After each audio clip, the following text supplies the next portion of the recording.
Bom dia, boa tarde, boa noite, mais uma vez. Vamos para a nossa segunda aula. Nós falamos na primeira aula sobre Camões e o Renascimento, que é o segundo capítulo. Vimos a estrutura do soneto. Aprendemos também diferenciar a medida velha da medida nova. Falamos também sobre o Renascimento e um pouco da biografia de Camões, não foi isso?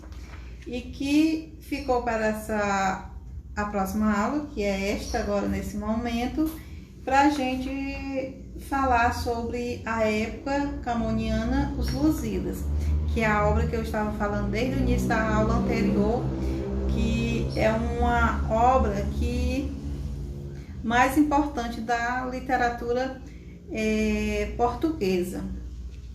Não só de Portugal, mas de todos os outros países que falam português. Porque Camões, que é uma das principais obras dele, né?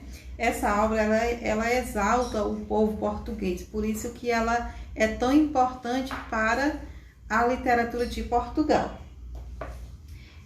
Vamos iniciar aí na página 38, dar continuidade. Deixa eu colocar logo no slide onde a gente iremos continuar. Falamos tudo sobre isso na aula anterior. Então, vamos... Opa!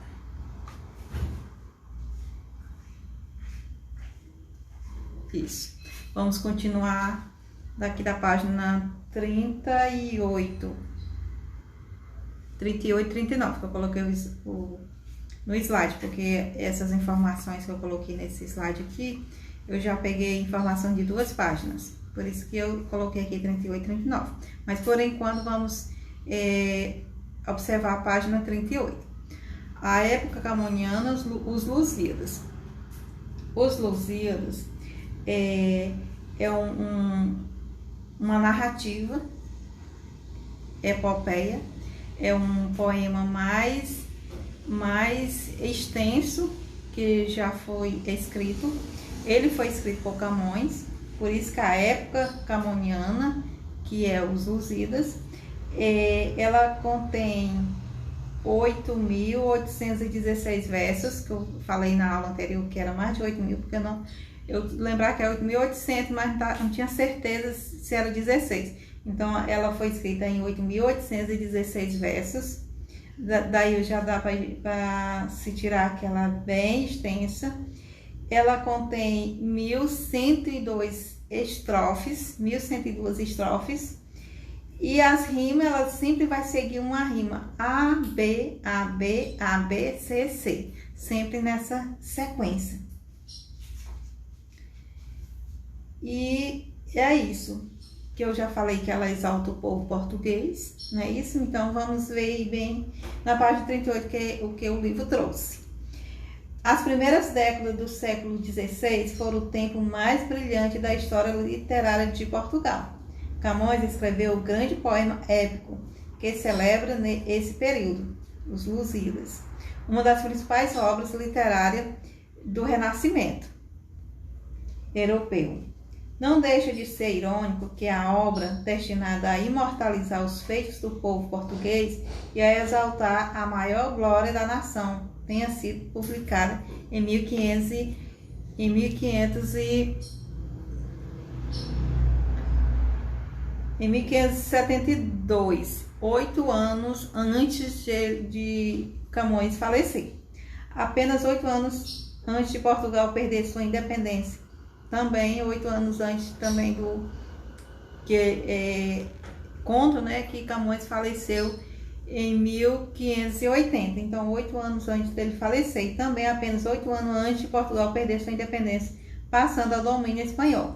Camões segue os modelos clássicos de Homero, que é o autor da Ilíada, de Odisseia, e sobretudo de Virgílio, autor de Eneida. Mas, como epopeia renascentista, seu poema reflete perfeitamente os ideais, a mentalidade e as contradições do século XVI.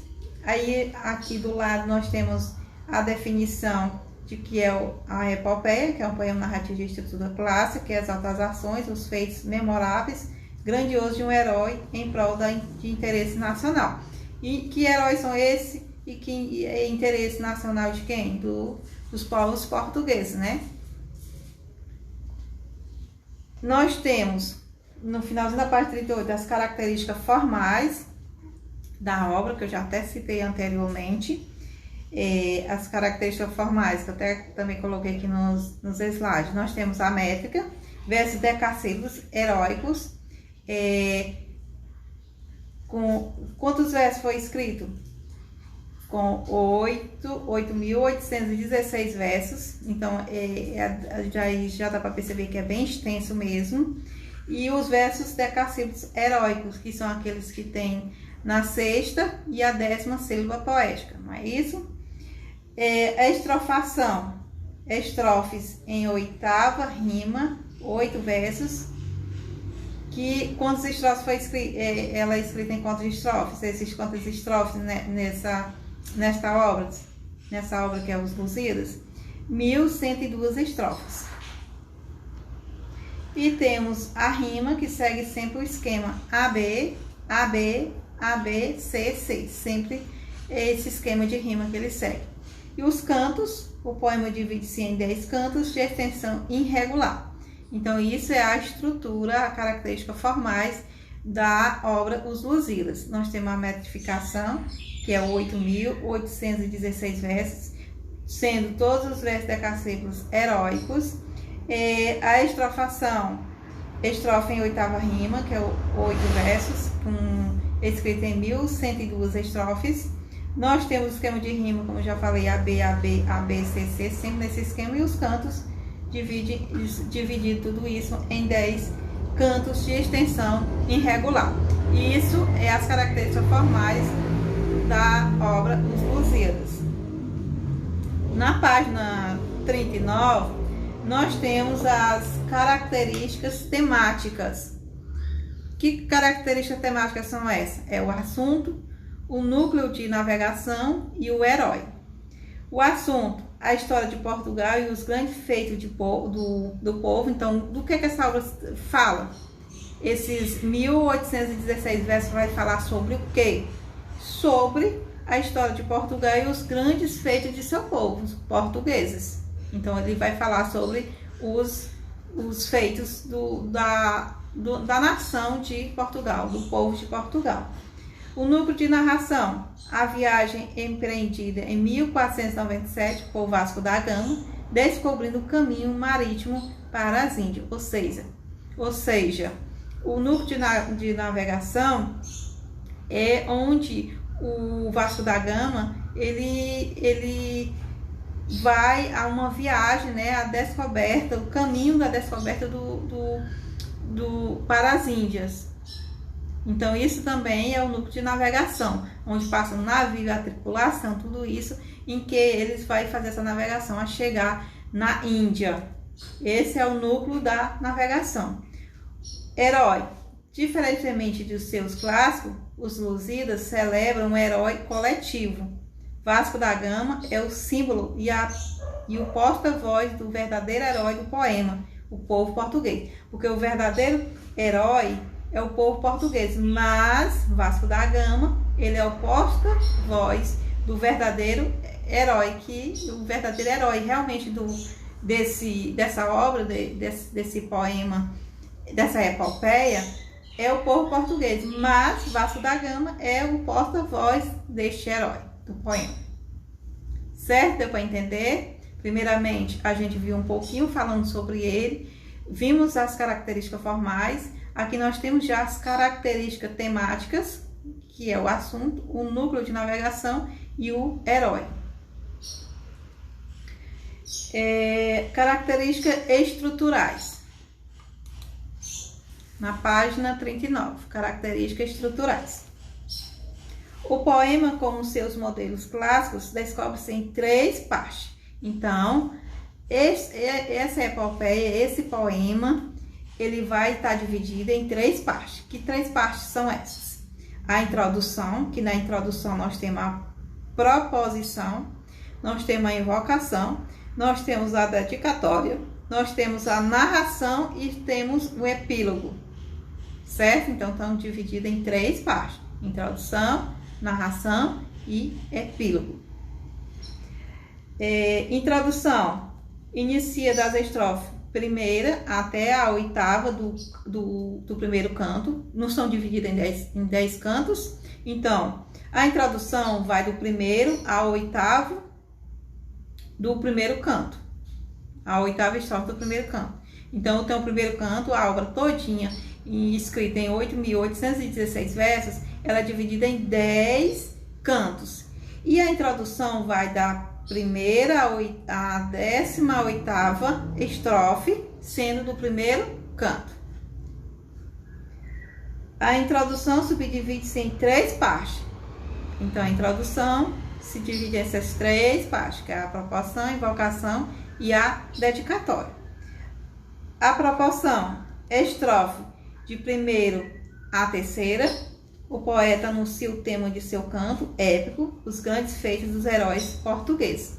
Então, nós temos a introdução, que vai da primeira à 18ª estrofe do primeiro canto, e dentro dessa primeira a 10ª estrofe, a 11ª estrofe, nós temos a proporção, que vai da primeira à 3ª estrofe, onde o poeta anuncia o tema do seu canto, que é os grandes feitos dos heróis portugueses, onde ele vai ali falar, anunciar quem é o herói dessa epopeia, desse poema, que são os feitos dos heróis do povo português. Aí nós temos a invocação, que também fica dentro da introdução, que vai da estrofe 4ª à 5ª.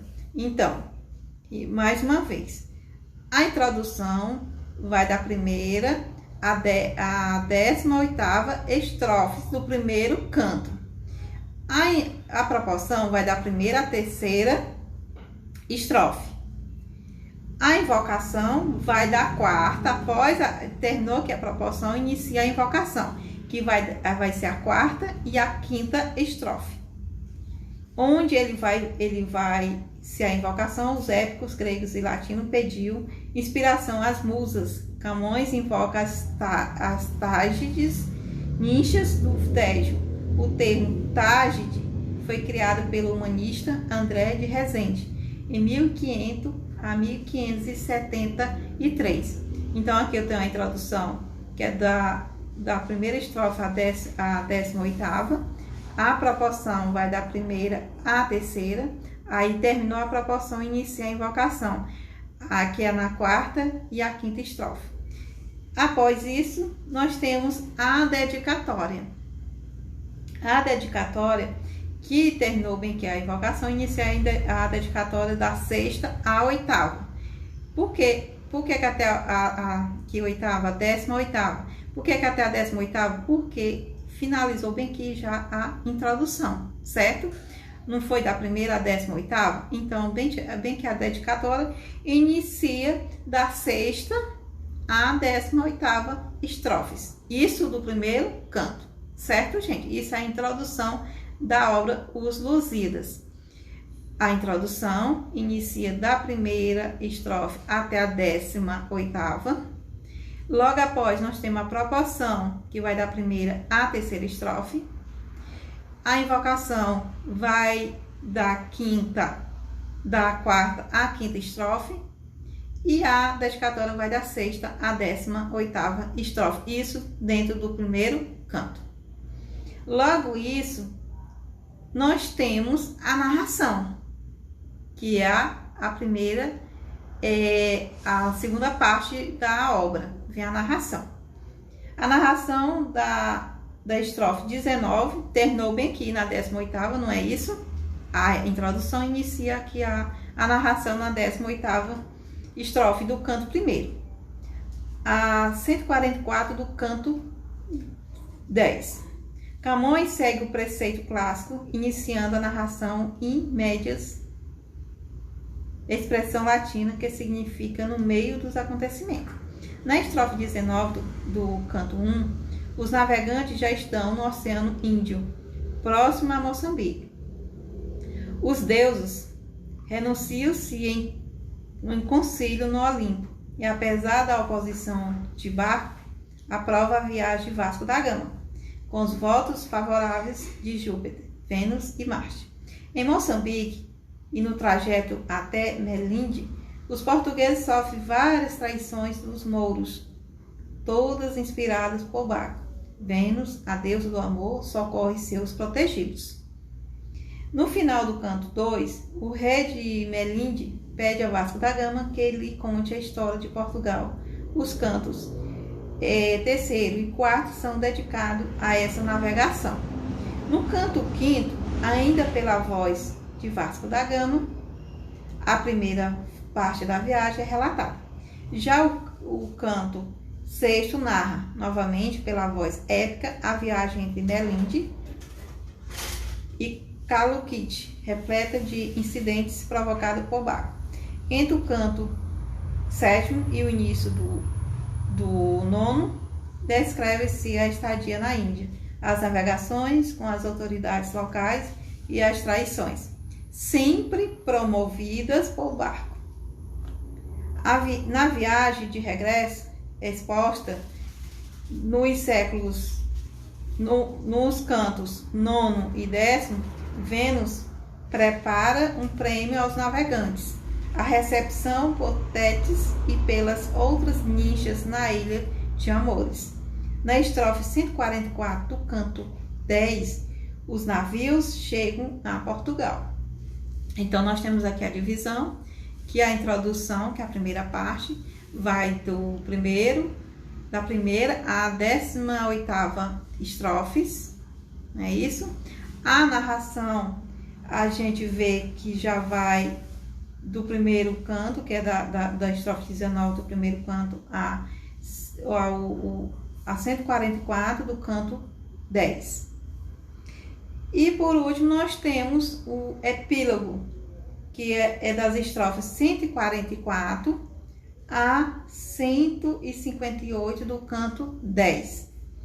No epílogo, Camões abandona o tom heróico do poema, passando a lamentar a situação a que chegara Portugal, após o período mais grandioso de sua história. Então, isso é a estrutura de Os Lusíadas.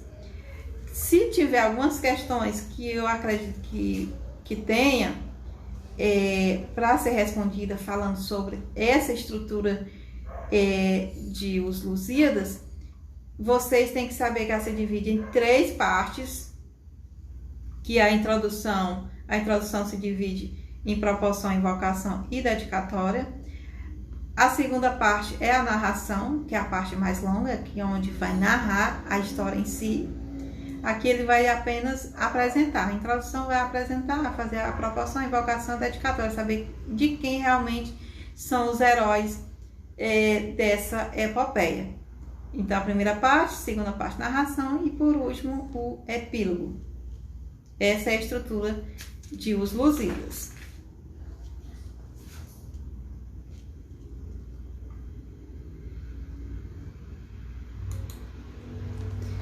Na página 40, nós temos paráfrases, que é a proporção e o epílogo. Proporção. Estrofe 3 do canto primeiro, que a proporção faz parte, né, da introdução, que é representando aí a estrofe 1 a 3, da primeira à terceira estrofe. Isso acontece a proporção da obra. Então ele fala: proporção. Deixem de ser cantadas as grandes navegações realizadas pelos heróis das antigas epopeias, Ulisses, grego, e Enéas, latino. Cale-se o louvor às vitórias que Alexandre, rei da Macedônia, e Trajano, imperador romano, tiveram, porque eu tenho um assunto superior. Eu canto a famosa bravura lusitana, que venceu o mar e as guerras. Cessem todas as grandes façanhas cantadas pelas epopeias antigas. porque se levanta um valor superior a elas. Ou seja, aqui o Camões ele já coloca que foi deixado para trás todas os outros heróis, né? Ulisses, Enéas, o rei da Macedônia, tudo isso, o imperador romano, tudo isso foi deixado para trás. Então aqui o assunto é superior. O herói agora é o povo português. E nós temos o epílogo. O epílogo é a estrofe 145 do canto 10. Não posso cantar mais, musa, não posso, porque tenho a lira desafinada e a voz enrouquecida. E não por causa do longo canto, mas por perceber que estou cantando a uma gente surda e indiferente. A pátria não me dá o aplauso, com que mais se inflama a inspiração, porque ela está mergulhada no gosto da cobiça e no mau humor de uma tristeza austera, desanimada e vil. Isso é a estrofe no finalzinho já da obra, que é da estrofe 145 do canto 10.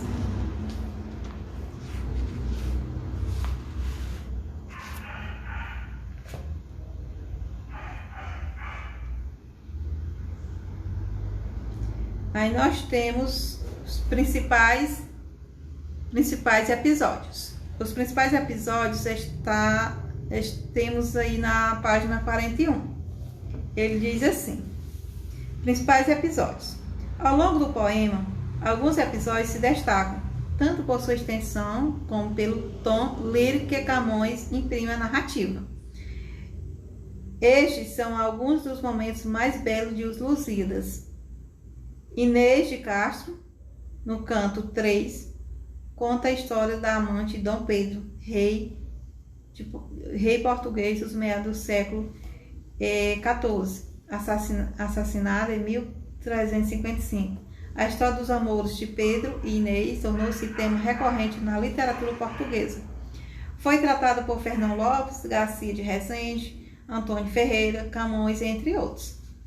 O velho do Restelo, no canto 9, quando as naus vão zapar, um velho maltrapilho, de aspecto impressionante, faz um discurso contra a aventura marítima, predizendo futuros resultados desastrosos e a decadência da pátria. O quarto, que são os principais episódios, aqui ele já está apontando os principais episódios dentro, né, dessa narrativa, dentro dessa epopeia de Camões. O quarto, o gigante Adamastor. No canto 10, no canto 5, quer dizer, exatamente no meio da epopeia, o gigante Adamastor, que segundo o mito foi transformado em rochedo como castigo por seu amor pela ninfa Tétis, identificado com o Cabo das Tormentas, no sul da África. Episódio de grande força lírica e impregnado de sentidos simbólicos. E o quarto episódio, não mais importante que os demais e nem menos, ele diz: a Ilha dos Amores, nos cantos 9 e 10. No final da viagem, os navegantes são recebidos por Tétis, na Ilha dos Amores, onde que eles são enfeitiçados pelas ninfas e outras coisas.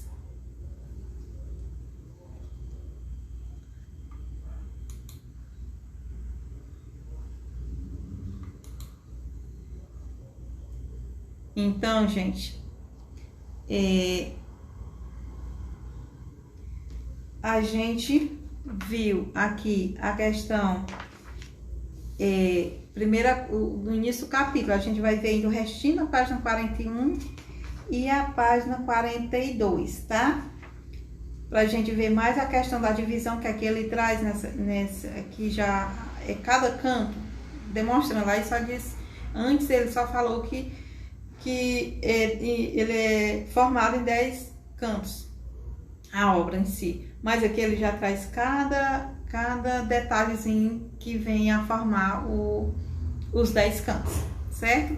Então, no início do capítulo, nós vemos, a gente já sabe, nós estamos estudando o segundo capítulo de literatura, que é Camões e o Renascimento, onde nós vimos um pouco da estrutura de um soneto, vimos também a escansão, que é a questão da métrica das sílabas poéticas, vimos também a diferença entre medida nova e a medida velha, falamos um pouco do Renascimento, também sobre Camões, a biografia dele, e focamos agora na segunda aula a questão da obra mesmo, que é Os Lusíadas. Aqui na página 41, continua ele dando a mesma estrutura de Os Lusíadas, que ele vai falar sobre cada canto. Então, nós temos novamente aqui essa estrutura, na página 41, que ele dá a mesma estrutura, só que ele já vai focar mais a questão que compõe cada canto. Nós temos a introdução, que da primeira à 18ª estrofes, que é a composição, o poeta anuncia o tema de seu canto, os grandes feitos heróis lusitanos, invocação às Tágides, ninchas do Tejo, dedicatória ao rei Dom Sebastião, que é o rei de Portugal. Aí nós temos a segunda parte, que é a narração, que dentro da introdução a gente já sabe que temos a proporção, a invocação e a dedicatória. Aí a segunda parte nós temos a narração, que é da 19ª estrofe do primeiro canto até a estrofe 144 do canto 10. Aí nós temos dentro da narração, essa narração ela é dividida em 10 cantos. O primeiro canto é o Concílio dos Deuses, no meio da viagem ao Oceano Índico, acidentes atribuídos a Baco, intervenções salvadoras de Vênus e chegada a Mombasa. Isso compõe o primeiro canto. No segundo canto, nós temos traição do rei de Mombasa, intervenção de Vênus, profecia de Júpiter em Melinde. O rei de Melinde pede ao Vasco da Gama que ele conte a história de Portugal. Nós temos agora o terceiro canto. Início do discurso de Vasco da Gama, história dos reis de Portugal, do conde Dom Henrique a Dom Fernando. Batalha do Salado, que é o episódio, Inês de Castro, episódio.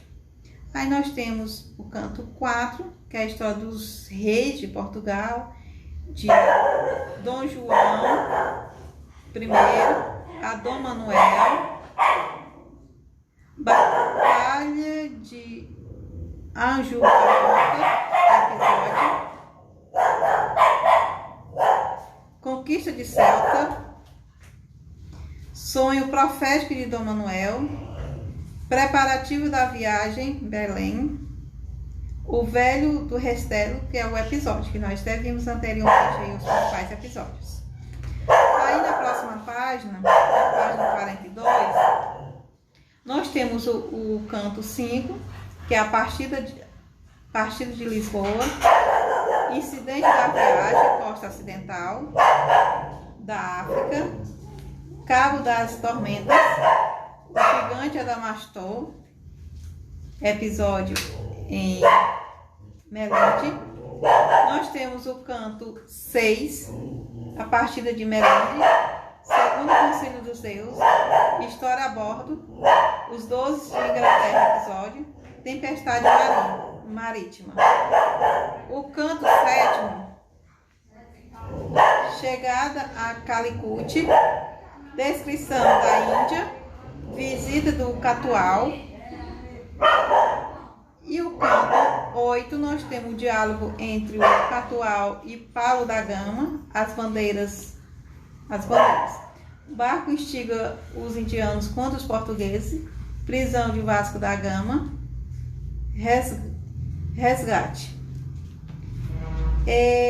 Canto 9, nós temos viagem e regresso, a Ilha dos Amores, que é o episódio que também foi falado na página anterior, O canto 10, nós temos a Ilha dos Amores, que é a continuação, o Banquete das Ninchas, a Profecia de uma Nincha, os Futuros Feitos, dos portugueses, Tétis, mostra o Vasco da Gama, a máquina do mundo, e Regresso a Portugal, ou seja, a volta de Portugal. Eles estavam fazendo a viagem e ele e Camões escrevendo, fazendo essa narrativa dele, essa epopeia.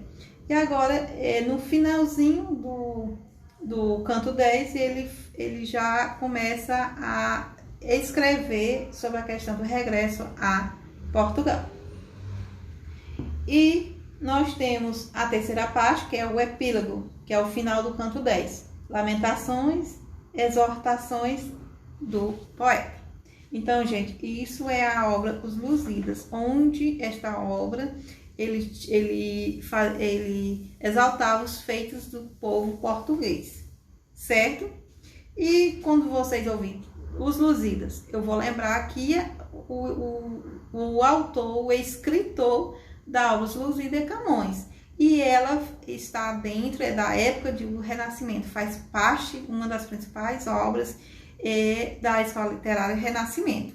E ela foi escrita por um português chamado Camões, e sendo ele um dos principais das literaturas em língua portuguesa, e não só de Portugal, mas de todos os outros. Ele é tido assim como o pai da literatura portuguesa para todos os outros países que fala também o português, como aqui no Brasil, como Moçambique e demais outros que nós sabemos que temos 9 países que falam a língua portuguesa. Então, todos os outros países ele também é tido como referência, não só lá em Portugal.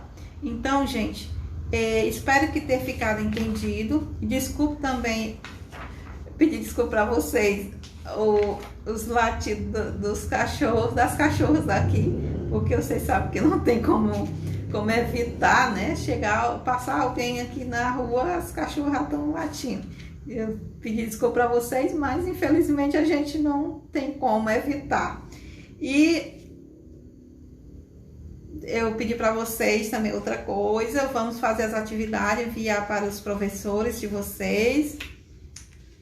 E é isso. Também espero que tenha ficado entendido alguma coisa. Qualquer coisa, se não ficou bem explicado, faltou esse detalhe, eu fiz o melhor, assim, acompanhando o livro, porque é o recurso que vocês estão tendo nesse momento para estar acompanhando esse livro, que infelizmente a gente não vai estar na sala de aula, está tirando as dúvidas. Espero que a gente possa estar voltando logo, que essas aulas online realmente é cansativo não só para vocês têm que passar uma manhã, seja uma tarde, na frente de uma tela de um celular tão minúsculo para estar assistindo as aulas. Mas quando a gente quer, nada é impossível. Então aproveite, tire as dúvidas no chat da plataforma ou então pelo WhatsApp. Qualquer dúvida na hora de responder na atividade, não estou entendendo a questão tal, procure o professor de vocês e veja, tira a dúvida, ou então coloque no grupo ou no privado mesmo para estar tirando a dúvida, não deixe para depois. Eu não entendi essa parte, vou procurar estar tirando minha dúvida, ou no chat da plataforma, quando você estiver assistindo essa aula, ou então mesmo pelo WhatsApp, gente. Não deixe, não fique em dúvida, pergunte, questione, busque entender, porque é assim que nós aprendemos. E até a próxima aula, certo? Qualquer coisa, estamos aqui à disposição. Tchau!